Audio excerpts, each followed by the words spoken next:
হ্যাঁ, world cup তো একদম নাকের ডগায়। এই আপনার পয়েন্ট অফ ভিউ থেকে এবার ওয়ার্ল্ড কাপে আপনি কাদেরকে আসলে ফেভারিট মনে করছেন, কোন টিমগুলোকে? ওয়ার্ল্ড কাপ যখন শুরু হয় তখন কিন্তু অল্প কয়েকটা দেশকে আমরা আসলে ফেভারিট ভাবি এবং ওর ভিতর থেকেই কিন্তু চ্যাম্পিয়ন হয়, যদি বেশি রকম কোনো দুর্ঘটনা না ঘটে, এবং সেটা খুব কম ঘটেছে। দুর্ঘটনা ঘটলেও আসলে সেমিফাইনাল, কোয়ার্টার ফাইনাল এর আগে আসলে হয় না। ফেভারিট যে দলগুলি তার ভিতর থেকে যদি আপনি দেখেন, ওয়ার্ল্ড কাপ 1930 সাল থেকে শুরু হয়েছে, তারপর থেকে যারা ফেভারিট হিসেবে এসেছে তারপর থেকে তারাই চ্যাম্পিয়ন হয়েছে, বাইরে কিন্তু আসলে অঘটন খুব কম ঘটেছে। তো সেই জায়গা থেকে যদি আমাকে বলেন স্পেসিফিকভাবে, ওই যে কয়েকটা দল আমরা সবসময় বলি, like Argentina, Brazil, Spain, France, Portugal, England, Germany, Netherlands, এর বাইরে থেকে তো আসলে মানে ওয়ার্ল্ড কাপ জেতার মতো দল আমি দেখি না, টু বি অনেস্ট। হয়তো কেউ সেমিফাইনালে যেতে পারে বা ফাইনালও যেতে পারে বা কোয়ার্টার ফাইনালে যেতে পারে। লাস্ট মরক্কোর কথা যদি বলি, হ্যাঁ, মরক্কো পর্তুগালকে হারিয়ে তারা সেমিফাইনালে গিয়েছিল। তো যেটা হয় যে এই পর্যন্তই, বাট আমার কাছে মনে হয় যে দলগুলির নাম বলেছি তাদের ভিতর থেকে কেউ চ্যাম্পিয়ন হবে এবং এরাই ফেভারিট। তো আপনার এই ফেভারিট টিমগুলোর মধ্যে থেকে অনেকেই আসলে তাদের স্কোয়াড অলরেডি ঘোষণা করেছে। আমরা যদি একটু স্কোয়াড নিয়ে কথা বলতে চাই, ব্রাজিল যে টিমটা আসলে ঘোষণা করেছে, আপনার কি মনে হয় এই টিম দিয়ে আসলে ওয়ার্ল্ড কাপ মিশন হেক্সা কমপ্লিট করতে পারবে তারা?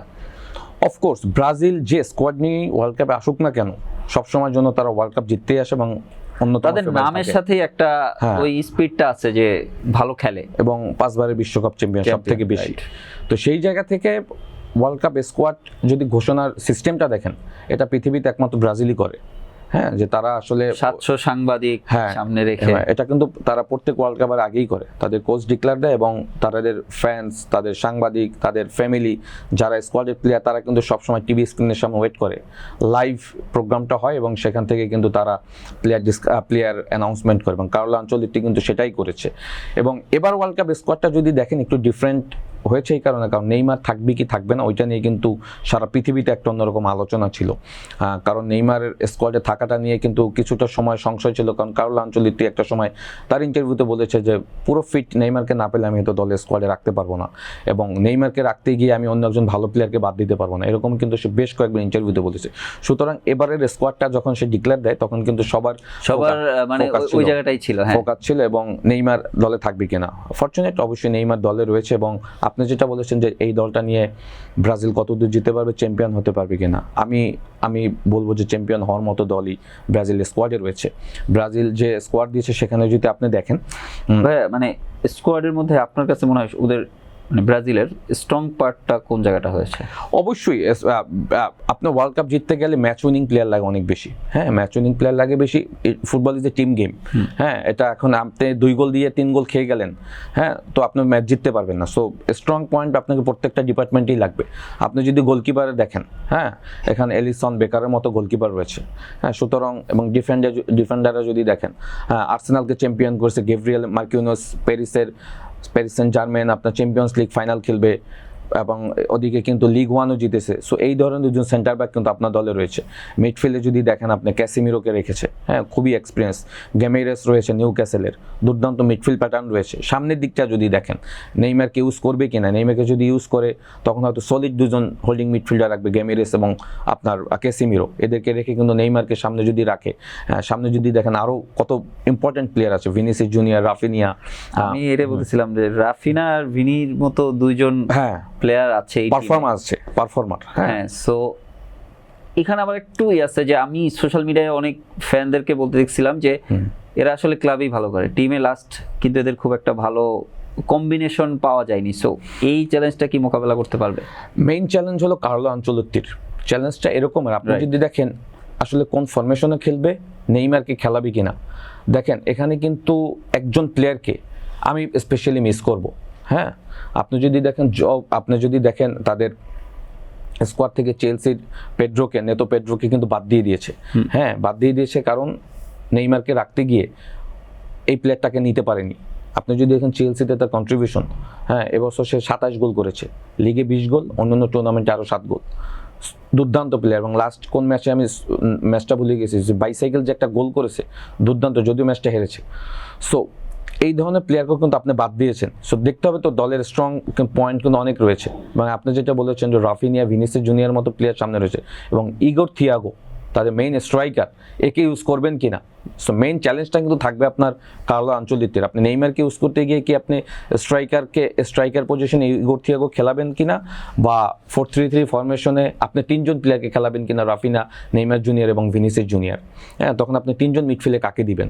সো এইগুলি নিয়ে যদি টিম কম্বিনেশনটা যদি সাজাতে পারে, হ্যাঁ এখনও 2-3 সপ্তাহের মতো সময় রয়েছে, টিম কম্বিনেশনটা যদি অ্যাডাপ্ট করে ফেলতে ব্রাজিল দল দুর্দান্ত একটা স্কোয়াড হবে আমি বললাম।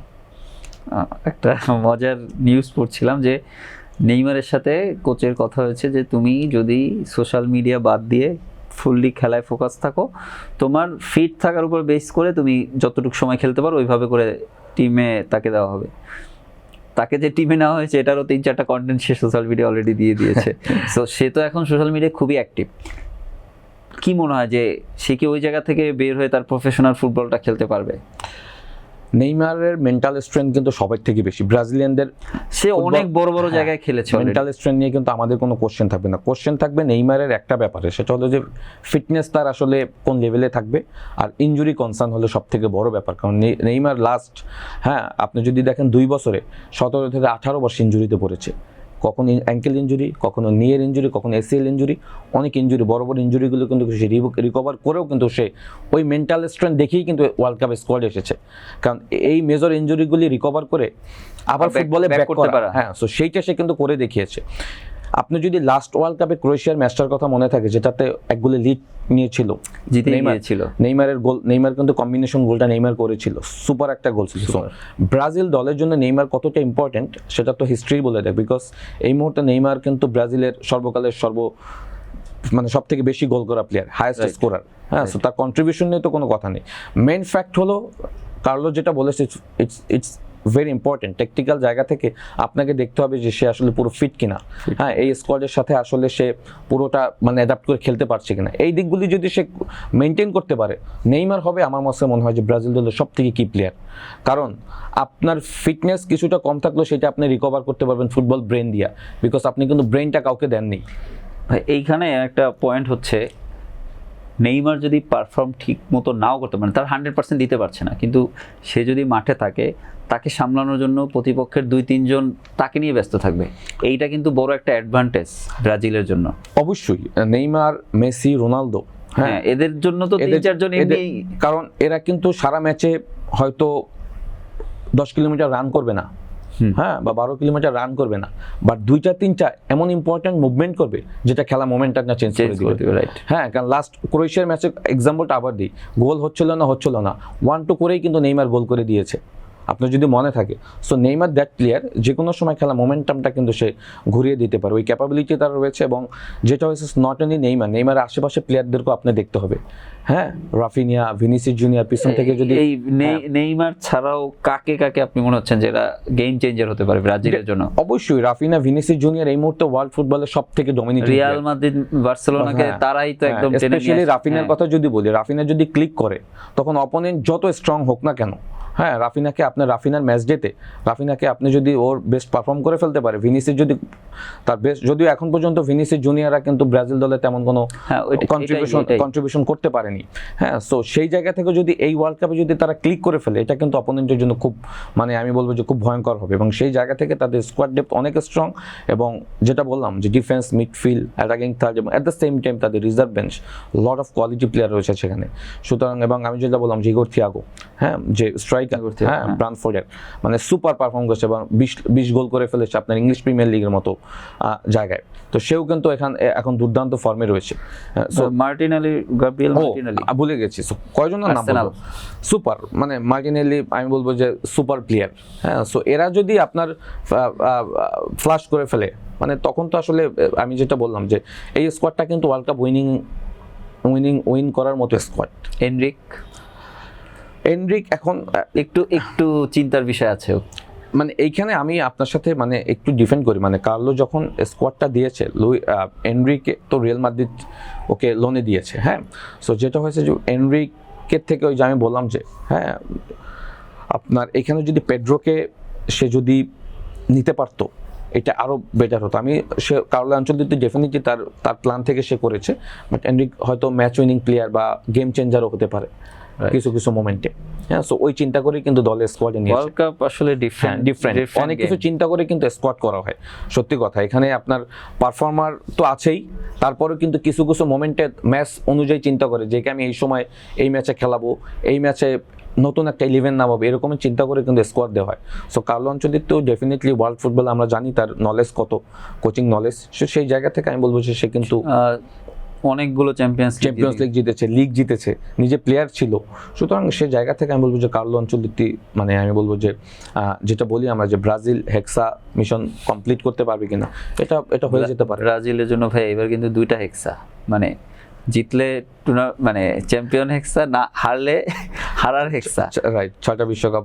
হ্যাঁ, তারা তো মানে ব্রাজিল দর্শকরা অ্যাটলিস্ট ঠান্ডা মাথায় খেলাটা দেখতে পারে, কারণ টিমের স্ট্রেংথ যথেষ্ট ভালো আছে। এক্স্যাক্টলি। এবং কোনো দুর্বলতা কি আছে মনে হয়? কোন দুর্বলতা আছে আমার কাছে মনে হয় যে উইং ফুল ব্যাক যেখানে আছে, এখানে ড্যানিলো হয়তো স্টার্ট করবে, এক পাশে হয়তো আমি জানি না মানে কাকে দিয়ে স্টার্ট করাবে। একটা সময় কিন্তু আপনি জানেন যে ব্রাজিল দলের যারা ফুল ব্যাক খেলতো, ড্যানি আলভেস, কাফু, মানে সুপার মার্সেলো, আপনার যদি মনে পড়ে থাকে। হ্যাঁ, সো এই ধরনের ফুলব্যাক কিন্তু এখন আসলে ব্রাজিল দলে নাই। সো ওই জায়গাটা আমার কাছে মনে হয়েছে যে কিছুটা অ্যাবসেন্স থাকতে পারে, বাট সেন্টার ব্যাক সলিড রয়েছে। সো ওই আমার কনসার্নের জায়গা হলো 2 উইং ব্যাক। হ্যাঁ, আমি পার্সোনালি ব্রাজিলের সাপোর্টার না, বাট ওই টাইমে ব্রাজিলের খেলাগুলো রাতে হোক দিনে হোক আমি ব্রাজিলের খেলা দেখতাম, অনেক সুন্দর খেলা। ব্রাজিলের ফ্যান হলেই যে ব্রাজিলের খেলা আপনি দেখবেন না, ব্রাজিল খেলা দেখতেই ভালো লাগে। হ্যাঁ, ভালো লাগে, রাইট। আমি কিন্তু আর্জেন্টিনার ফ্যান, বাট আমি কখনো ব্রাজিলকে অপছন্দ করি না। হ্যাঁ, বরং আমার খারাপ লাগে ব্রাজিল হেরে গেলে। আমিও ব্রাজিলকে অপছন্দ করি না, ব্রাজিলের কিছু ফ্যান নিয়ে অবজেকশন আছে, যাই হোক সেটা of the field, on the field Brazil আসলে কি করছে, আমাদের কি এন্টারটেইনমেন্ট করছে, কি গেম দিচ্ছে, সেটাই বড় ব্যাপার। দিন শেষে ফুটবলটা সুন্দর, রাইট। সো হোপফুলি ব্রাজিল এবারও ভালো কিছু করবে, ব্রাজিলের দর্শকরা সেই আশায় বুক বাঁধতে পারে। অবশ্যই স্কোয়াড সেটাই বলছে।